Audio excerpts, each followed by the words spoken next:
Se você curte One Punch Man, não perca esse vídeo. Nós vamos trazer o nosso review do capítulo 170. Foi praticamente moldado em cima do Garou, do pós-guerra, de tudo que aconteceu. A gente vai dar aquela conferida. E inclusive teve notícia muito boa que saiu junto com esse capítulo. Se você curte o anime, saiba, a terceira temporada está confirmada. A busca pelo estúdio que vai cumprir essa missão já começou. Façam suas apostas, porque com certeza veremos uma temporada muito, mas muito boa.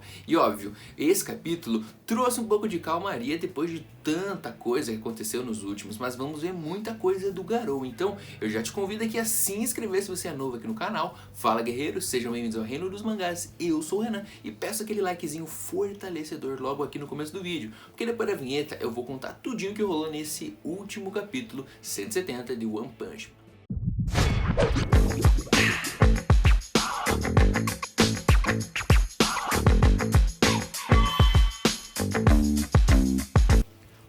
Começa com um grande diálogo aqui do Garou. Ele mesmo que apareceu depois de ter fugido no capítulo 69, fugido de todos aqueles heróis que queriam dar um fim nele. A gente vê agora ele falando sobre o mal absoluto, a justiça que ele buscava, que ele finalmente tinha conseguido.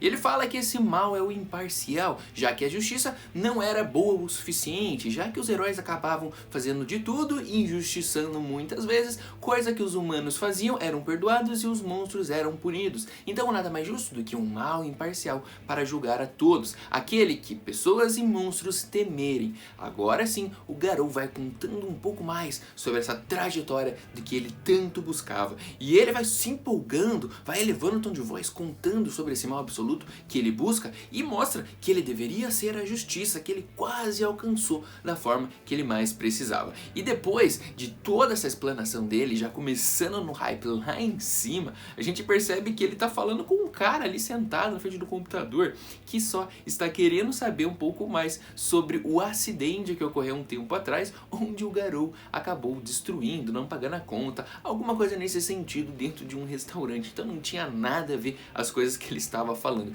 Inclusive, quem que apareceu? Silver Fang apareceu atrás dele e soltou-lhe um cascudo falando que isso não tinha nada a ver, que era para ele prestar atenção para responder a pergunta que aquele jovem senhor estava fazendo a ele. A gente teve aquela pequena apresentaçãozinha aqui do Garou e depois Silver Fang e Garou saem caminhando. Lembrando que nós já estamos no pós-guerra, percebam pelos machucados ali, principalmente do Garou, que ele tá até com uma band-aid ali, o Silver Fang também, e eles começam a conversar, né, sobre finalmente as coisas estarem em paz, o Garou que tentou virar um monstro pela monstrificação, né, no final de tudo parece que deu tudo certo, agora ele tá um pouco mais calmo para as coisas prosseguirem.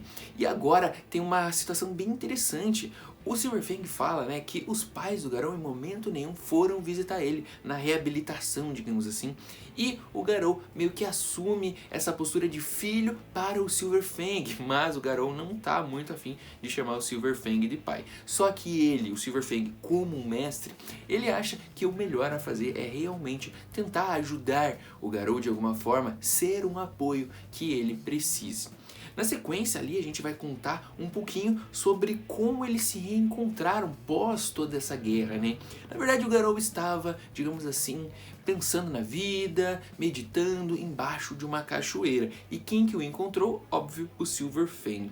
Quando o Garou vê, ele percebe, putz, o cara me achou aqui. Só que nos pensamentos do Silver Fang, ele fala que esse é um local que ele mesmo apresentou ao Garou. Então era meio óbvio que ele procuraria em um desses. Nem foi tão difícil assim encontrá-lo. Conversa vem, conversa vai. Eles vão conversar um pouco mais, principalmente porque o Garou lutou contra muita gente, mas não conseguiu, quem sabe, ali a sua justiça absoluta.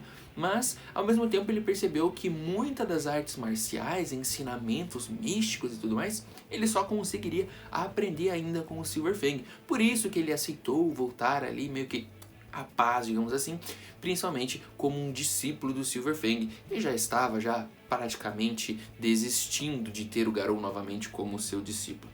E ali eles começam a conversar um pouco mais enquanto eles estão andando.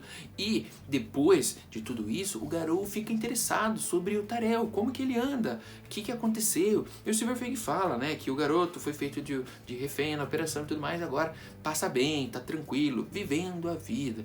Um bom sinal, já que nós vemos que o Garou realmente se preocupa com o Tarel.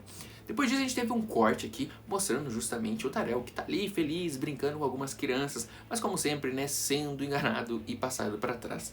Ele tá ali com alguns amigos que estão trapaceando no papel pedra e tesoura para vencer como heróis enquanto o Tarel seria um monstro. Só que o Tarel já aprendeu muito nesses últimos capítulos e ele fala depois, quando tá apanhando das crianças ali, que ele não é um monstro, ele é o verdadeiro herói secreto e eles são os falsos heróis. Ou seja, relembrando os passos do próprio Garou, né? Mostrando que o bem absoluto não existe, então que tal mostrar o mal absoluto?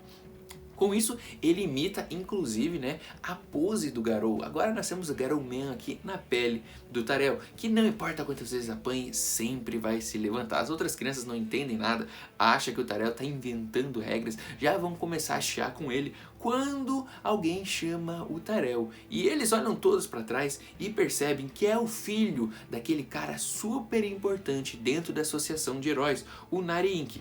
E agora nós vemos que o jovem aqui, o Awanga, está próximo, querendo fazer amizade, como ele já começou, se mostrou um laço pequeno ali de amizade que está se crescendo ao tempo com o Tarel. Então o Vagama está agora próximo ao Tarel para eles brincarem. O Tarel, sempre muito bonzinho, chama os seus amigos para participar e pergunta pro Vagama se não tem problema. Não tem, então bora todo mundo pro carro. Engraçado que nisso o chefão ali, o pai dele, né, tá tipo super feliz, falando que seu filho amadureceu muito, está muito melhor, criando vários amigos, todo felizão, né? E nisso as crianças entram no carro, apertam ele tudo, vira uma bagunça e o Tarel está feliz. Isso é o mais importante aqui. Um dos objetivos do Garou foi concluído, proteger a vida do pequeno Tarel. Novamente ele volta, né, para os dois conversando enquanto eles estão andando. E aqui o Garou faz um pedido inusitado. Pergunta para o Silverfang se ele poderia, por exemplo, arrumar algumas lutas, alguns treinos, digamos assim, com alguns heróis. Porque ele gostaria de enfrentar, porque ele não se lembra de algumas coisas e não conseguiu, digamos assim, absorver o conhecimento, os ensinamentos de algumas lutas que ele teve depois. E ele cita ali algumas delas. Foram contra você, Bomb, Flash, Blast e o careca chamado Saitama. Ou seja, ele ainda nem tem a total compreensão do poder do Saitama. Muito ali o Silverfang até pode saber, mas não vai revelar neste momento. Agora, ele fala, né, inclusive o Silverfang para o Garou, que ele não derrotaria ele tão fácil, já que depois que o Metal Knight fez todos aqueles processamentos no final do último capítulo, para colocar todo mundo com a saúde em dia, ele falou que não sente mais dor nas costas. Então, ele tá um outro cara, mas ao mesmo tempo a gente sabe, depois ali inclusive, que ele foi aposentado, ou aposentaram com ele. Não ficamos nitidamente aí se ele realmente pediu para sair ou se tiraram ele. Aqui ele coloca, né, esses diretores aqui da Associação de Heróis, colocam que como o Silverfang vai se aposentar, eles precisam de um sucessor. Nada mais justo do que colocar esse discípulo renegado que agora está de volta, que é o Garou, no lugar dele. Mas isso, obviamente, vai causar muita polêmica, já que até alguns momentos atrás o Garou era conhecido como caçador de heróis. Muitos heróis, inclusive, foram derrotados quase à beira da morte pelo Garou. Então não vai ser uma coisa tão simples assim de convencer toda essa turma. Mas o grande objetivo aqui, principalmente do Silverfang e companhia, é reabilitar o Garou para ele ser um herói também. Mas nós sabemos, obviamente, que a justiça que o Garou busca talvez não seja a mesma justiça que os heróis estão preparados ali para mostrar e ensinar e salvar toda a população, sempre julgando muitos monstros. Se você parar para lembrar, grande parte dos heróis não se importa se um monstro teoricamente está vindo em paz, ele vai eliminar os monstros pela frente. É algo que o Garou nunca concordou, de ter uma justiça que pesa para um lado, mas não pesa para o outro. Na sequência, voltamos novamente para o diálogo entre Garou e Silverfang. Dessa vez, eles começam a falar, né, que eles não poderiam sair para beber e comemorar, já que o Garou era menor de idade, né? Então não tem jeito, eles não vão poder beber. E o Silverfang já tá se achando o vovô ou paizão, porque ele já começa a puxar algumas conversas aleatórias, inclusive se o Garou tem alguma paixão, se ele gosta de alguma garota. O Garou fica muito tímido inicialmente, mas a gente percebe aqui, inclusive, que o Garou está se abrindo mais. essa relação com o Silverfang parece ter aflorado, superado aquela fase mais rebelde da adolescência. Parece que a maturidade está chegando para o Garou depois de tantas lutas, tantas experiências. Aqui o Garou vai abrir o jogo, falar que ele gosta de uma garota que participa de um programa Super Sentai, que apareceu aqueles tokusatsu, Jaspion da vida, acho que vocês mais ou menos devem saber, né? E aqui ele acaba revelando, o coitado do Silverfang, que é de uma outra geração, mais antiga ainda que a minha, fala que normalmente essas garotas eram mais gordinhas, se esse era realmente o gosto do Garou, mas ele fala que não, que ele tá por fora, são garotas super lindas, magras, poderosas. Enfim, a conversa vai fluindo e você percebe que tá muito legal essa relação entre Silverfang e Garou. Lembrando muito, inclusive, a relação que é muito boa também entre o Genos e o Saitama, que se você sentiu falta deles, aparecem logo na última página. Os dois estão lá nos destroços da cidade, procurando algumas coisas, porque o grande objetivo deles é recuperar a casa do Saitama que foi destruída. Mas parece que as coisas não vão ser tão fáceis assim. Um detalhe, pessoal, na última página tem vários pontinhos e eu não sei se não é uma pessoa escondida ali atrás observando os Genos e o Saitama. O que vocês acham? Gostaram desse capítulo um pouco mais calma, mas muito esclarecedor do passado e das relações, principalmente, do Garou com o Silverfang? O que vocês acham? Comenta aqui embaixo e não se esqueça de deixar aquele like fortalecedor aqui no nosso review pra gente continuar trazendo conteúdo extra de One Punch Man.